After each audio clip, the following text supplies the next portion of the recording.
Legendary ফুটবলারবৃন্দ, উপস্থিত আমাদের ক্রীড়া সংগঠকবৃন্দ এবং উপস্থিত আমার প্রিয় সাংবাদিক ভাইরা, আসসালামু আলাইকুম। আমরা প্রথমত বলতে চাই যে বর্তমান যে বন্যা পরিস্থিতি এবং দেশের যে এত বড় একটি ডিজাস্টার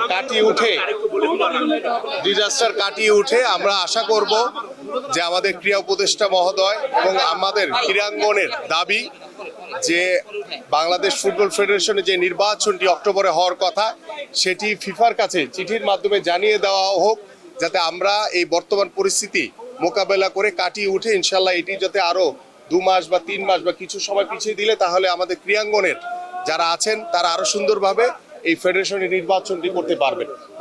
আমিনুল ভাই, একটা বিষয় যে এই সালমা যেটা বললেন যে 24 ঘন্টার আলটিমেটাম, আমরা জানি ফিফার অনেক রুলস রেগুলেশন আছে, যদি কোনো প্রকার ফিফা বুঝে তাদের ব্যান করতে পারে।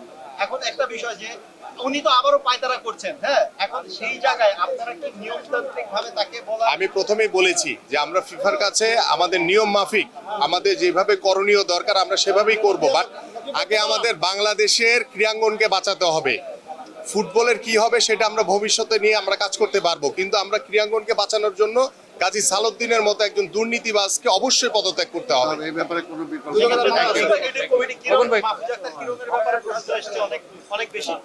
সালাউদ্দিন সাহেবের পদত্যাগ আমরা চাই। কিরণ টিরনকে আমি খুব বেশি চিনি না, আমার চেনারও দরকার নাই, এবং তারা কেউই থাকবে না এখানে, তাদের কোনো যোগ্যতা নাই বাংলাদেশ ফুটবল ফেডারেশন চালানোর মতো।